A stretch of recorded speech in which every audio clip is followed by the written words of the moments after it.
तो गाइस कैसे हैं आप सभी। सो गाइस सबसे पहले तो आप सबको बहुत बहुत धन्यवाद। आपको मैंने अभी थोड़े दिन पहले यानी कल या परसों ही मैंने आपको क्लोथ टेस्ट की एक वीडियो प्रोवाइड कराई, जिसमें मैंने आपको बताया कि वोकेबलरी बेस्ड क्लोथ टेस्ट को हम लोग कैसे कर सकते हैं। मैंने आपसे कहा था कि आप देखिए सभी ऑप्शंस को यानी घर पर आपको लगभग कम से कम डेली 2 सेट इस तरह से करने हैं। मैंने आपको बताया था जिसमें आप हर वर्ड के बारे में लिखें कि कौन सा इसमें से नाउन है, कौन सा इसमें से वर्ब है, कौन सा एडजेक्टिव है, कौन सा एडवर्ब है, सारी बात उसके बारे में लिखें, वर्ड का मीनिंग लिखें, सब कुछ लिखें और कोशिश करें क्लोथ टेस्ट करने की। सो गाइज ओनली मैंने आपसे बात कही और मैं सिर्फ इस पर रुक जाऊँ, ये गलत तरीका होगा गाइज। मुझे आपको उसे अमल भी करवाना ज़रूरी है। यस गाइज यहाँ पर एक क्लोथ टेस्ट जो कि वोकेबलरी बेस्ड ही है। ये आपका जो सेट मैंने लिया है गाइज, ये सेट है आपका सेट 1 FCI ऑफ इंडिया। मैं आपको बता दूं गाइज पूरा का पूरा प्रोसीजर। कुछ लोगों के पास किताब होगी 2013 से 2017 तक की, उसी का ये सेट है सेट 1 FCI। मतलब कोई ऐसा भी नहीं मैं सोच के बैठा था कि मैं बीच में से कराऊंगा या कहीं और से कराऊंगा। सबसे पहले सेट में मुझे जो मिला मैंने वो आपके लिए उठाया। FCI मेंस का ये सेट है, आप चाहें तो चेक कर सकते हैं, आपको अपनी बुक में ये सेट मिल जाएगा बहुत easily. Yes guys randomly choose किया हुआ है वोकेबलरी बेस्ड। यहाँ मैं आपको इस सेट को आज सोल्व कराऊंगा उसी अंदाज में जिस अंदाज में मैंने आपसे कहा था कि आपको सभी वर्ड्स को लिख लेना है। कौन सा इसमें से एडजेक्टिव है, कौन सा एडवर्ब है, कौन सा वर्ब है, कौन सा नाउन है, कौन सा प्रोनाउन है, सब कुछ हम लोग यहाँ बताने वाले हैं आज आपको बहुत तसल्ली से। लेकिन गाइस सिर्फ वीडियो पे वही बच्चा रुके जिसको वोकेबलरी बेस्ड क्लोथ टेस्ट करने हैं। यस गाइस जिन्हें नहीं करने हैं वोकेबलरी बेस्ड, जिनको लगता है इसकी कोई ट्रिक है ही नहीं, इसे हम लोग कर ही नहीं सकते, मैं तो इसको छोड़ करके ही आने वाला हूँ, वो बच्चा वीडियो पे ना रुके गाइस। ये वीडियो सिर्फ उन जुनूनी बच्चों के लिए है जिन्हें इंग्लिश में 100 में से 90+ मार्क्स लेने हैं। यस गाइस इसलिए मैं इतनी मेहनत आपके ऊपर कर रहा हूँ। मेरी वीडियो को भले ही कम लोग देख रहे हैं, लेकिन जो देख रहे हैं वो बहुत जुनूनी बच्चे हैं, मुझे पता चला है उन बच्चों की बातचीत से। गाइस यहाँ पे पहला क्वेश्चन है, कह रहा है कि my parents dash to Canada in 1990 in order to escape the dash of the Chinese government and to build a better dash in Canada. After listening to their stories of dash and frustration, I realized how I was to be living in the country I now call dash. When they came to dash my homeland, I felt uncertain and dash there were many dash racing through my dash. So guys सबसे पहले हमें यही काम करना है, आपको भी यही काम करना है, पूरे क्लोथ टेस्ट को बहुत स्पीड के साथ में पढ़ लेना है। पढ़ने के बाद में आपको ये पता चल जाएगा कि क्लोथ टेस्ट आपका प्रेजेंट में चल रहा है या पास्ट में। सबसे पहला आपको यही काम फिनिश करना है, क्लोथ टेस्ट को बहुत स्पीड के साथ में पढ़ना है, अंदाज़ा लगाना है, पता लगाना है कि क्लोथ टेस्ट प्रेजेंट में चल रहा है या पास्ट में चल रहा है। ओके गाइज यहाँ मुझे क्लोथ टेस्ट पढ़ के पता चला कि हमारा ये क्लोथ टेस्ट पास्ट में चल रहा है। माई पेरेंट्स मेरे माता पिता जो हैं डैश कर गए थे कनाडा में इन 1990 को, कनाडा में वो 1990 में डैश कर गए थे। अभी जो पहला ऑप्शन है 66 का वो है आपका इन्वेड। देखिए मैं वर्ड नहीं लिखूंगा क्योंकि फिर बहुत समय लग जाएगा, मैं सिर्फ बताता चलूँगा कौन सा वर्ड क्या है और किसका क्या मीनिंग है। पहला वर्ड आपका एक वर्ब है, वर्ब जिसका मतलब है आक्रमण करना। इन्वेड का मतलब होता है आक्रमण करना और यहाँ पर ये एज ए वर्ब की सेकेंड फॉर्म दिया गया है। दूसरा वर्ड है आपका इमिग्रेटेड। क्या है? इमिग्रेटेड, जो कि गाइस आपका एक वर्ब है जिसका मतलब होता है आकर बस जाना, आकर बस जाना, ये भी आपकी सेकंड फॉर्म है। तीसरा वर्ड है आपका इनफिल्ट्रेटेड। इनफिल्ट्रेटेड छानना या घुसपैठ करना, छानना या घुसपैठ करना, ये भी आपका एक वर्ब है। उससे अगला वर्ड है आपका डी इनवाइटेड, जिसका मतलब है गाइस आमंत्रित करना, ये आपका एक वर्ब और एक एडजेक्टिव दोनों ही है। यस गाइस सो गाइस यहाँ पर अगर मैं सेंटेंस के भाव से चलूँ, मेरे माता पिता जो हैं कनाडा चले गए थे 1990 में डैश करने के लिए। अब वो वहाँ पे आक्रमण करने के लिए जाएंगे, घुसपैठ करने के लिए जाएंगे, आमंत्रित करने जाएंगे या प्रस्थान यानी कि बसने के लिए जाएंगे। तो यहाँ पे गाइस इसका आंसर हो जाएगा बी आपका करेक्ट, इमिग्रेटेड यानी कि बसने के लिए जाएंगे, वहाँ पे निवास करने के लिए जाएंगे। My parents dash to Canada in 1990 1990 में चले गए थे। क्यों चले गए थे? In order to escape. Escape का मतलब होता है बच निकलना। क्या होता है? बच निकलना, जो कि वर्ब की फर्स्ट फॉर्म है यहाँ पे। स्केप का मतलब बच निकलना। The dash of Chinese government, Chinese government के डैश से। अब चाइनीज गवर्नमेंट के कौन से डैश से?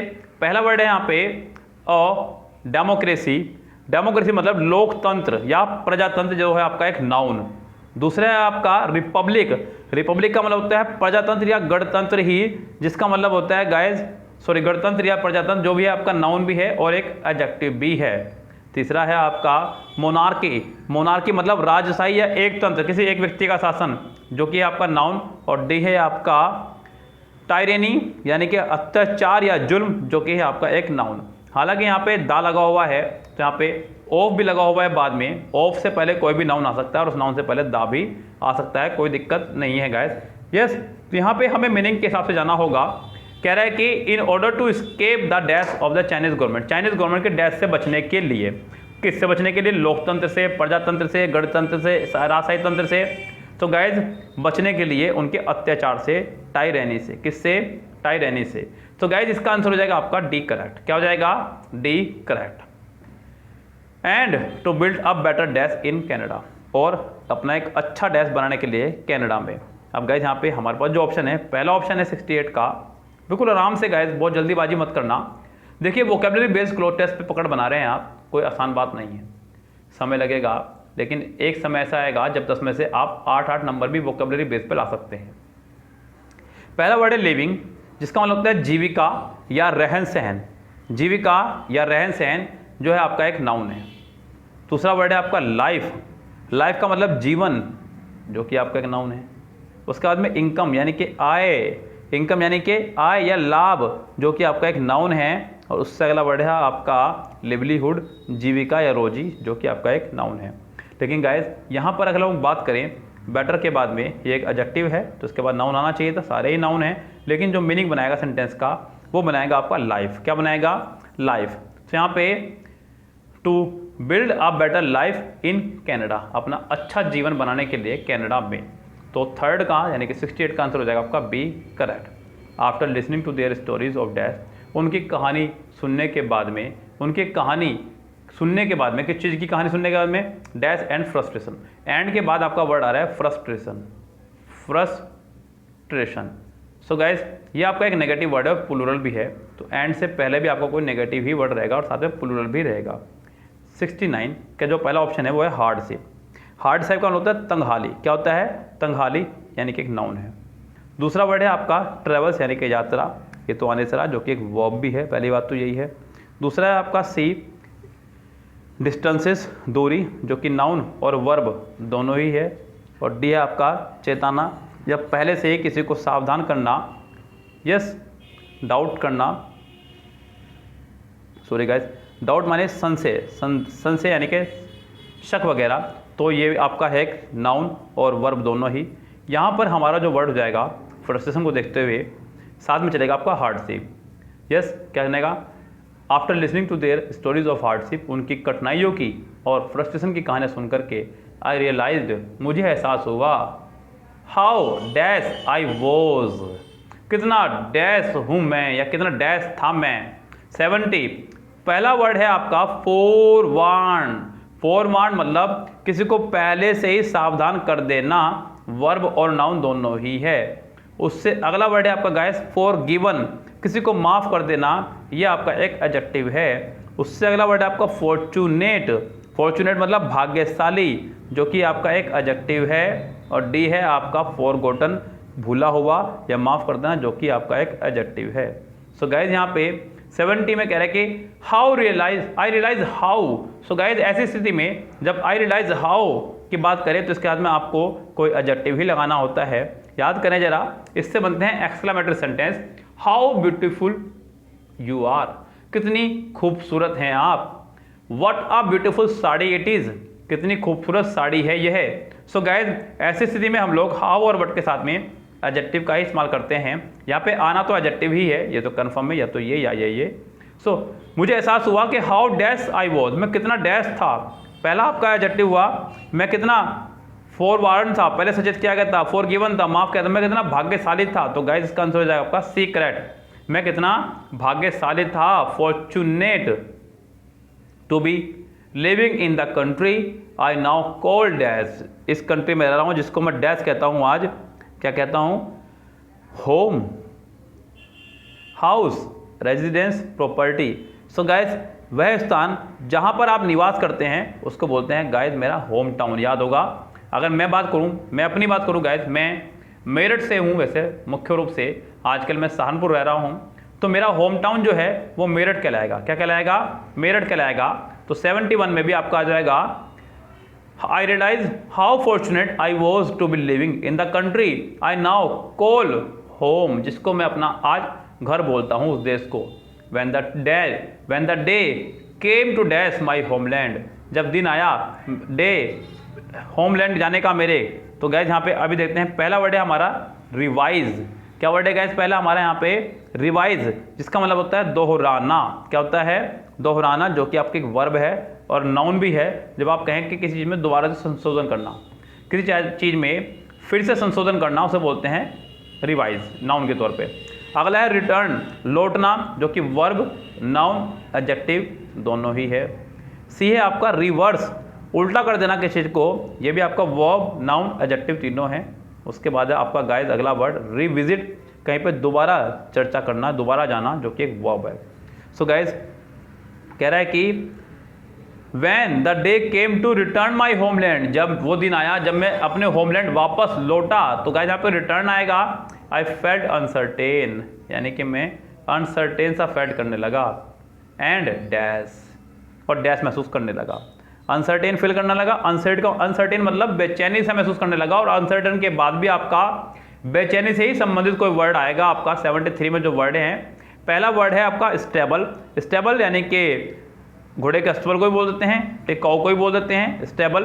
इसका पहला ऑप्शन जो है वो आपका एक नाउन भी है, एक वर्ब भी है। दूसरा आपका बी ऑप्शंस कह रहा है कि नर्वस, घबराना ऐसा लग गया, मैं बिल्कुल घबराहट होने लग गई, तो गाइस ये आपका एक एडजेक्टिव है, उत्तेजित होना, घबराना।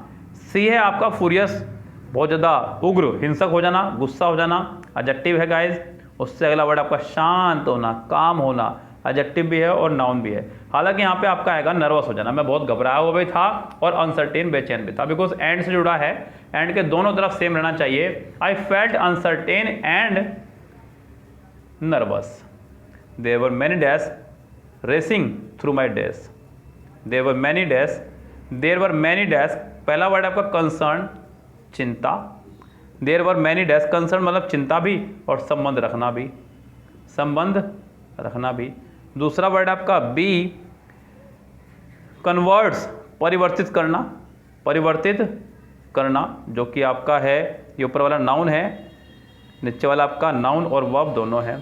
उससे अगला वर्ड आपका सी कंडीशंस, यानी कि शर्तें या हालात, जो कि आपका एक नाउन है। और उससे अगला वर्ड है आपका डी कनेक्शन, यानी कि मेल मिलाप, जो कि आपका एक नाउन है, जो कि आपका एक नाउन है। देखते हैं गाइस यहाँ पे, so there were many concern, यानी कि चिंताएं मेरे मन में चल रही थी, रेसिंग थ्रू माई डैश, मेरे डैश को लेकर के, आइडियाज़ को लेकर के, माइंड को लेकर के। आइडियाज़ जो कि आपका एक नाउन है, माइंड यानी कि बुरा मानना या मत, आपका मन वगैरह के लिए, थॉट यानी कि विचार को लेकर के, जो कि नाउन ही है, और फीलिंग मतलब एहसास को लेकर के। So racing through my thoughts, yes guys. तो यहाँ पे ये आपका एक वोकेबलरी क्लोज टेस्ट जो मैंने आपको बहुत तसल्ली से, बहुत शांतिपूर्वक कराया गाइस। यहाँ पे आपको भी इसी तरह से करना होगा ये क्लोज टेस्ट वोकेबलरी बेस्ड। देखिए आप अभी अपने घर पर हैं, यस, अभी कह सकते हैं ना वो कि माल अभी फैक्ट्री में ही है, आप जितना ज़्यादा उसको इम्प्रोवाइज कर सकते हैं कर लीजिएगा। मेरे कहने पर इसी तरह से आप डेली 2 क्लोज टेस्ट कम से कम कीजिएगा, 10-10 क्वेश्चन वाले। अगर आप इस तरह से कर लेंगे और आपने एग्जाम तक 100 क्लोज टेस्ट कर लिए, तो 1000 वर्ड्स का आपके पास एक समावेश होगा। 1000 वर्ड्स गाइज अगर आप 10 क्वेश्चन का करते हैं तो एक सेट में कम से कम 40 वर्ड आते हैं, 100 सेट करने पर आपके 4000 वर्ड हो जाएंगे। 4000 वर्ड आपके पास ऐसे होंगे गाइज जिसमें आपको सब पता होगा कि कौन सा नाउन है, कौन सा वर्ब है, कौन सा एडजेक्टिव है, कौन सा क्या है, सब अच्छे से आपको क्लियर पता होगा। अगर भगवान ने सब कुछ सही रखा, एग्जाम में इनमें से कुछ भी रिपीट हो गया, तो गाइज आपकी बल्ले बल्ले होने वाली है। और गाइज दूसरी बात ये भी ध्यान रखना, मेहनत के अलावा आपके पास कोई रास्ता नहीं है, ये ध्यान रखना गाइज। यस, बाकी बहाने आप जितने चाहें मर्जी मार सकते हैं, उसका कोई इलाज नहीं है। यस गाइस, तो फिलहाल तो गाइस आज के लिए इतना ही। मिलते हैं कल एक नए सेट के साथ में, तब तक के लिए लेता हूं आपसे विदा। Goodbye, have a nice day.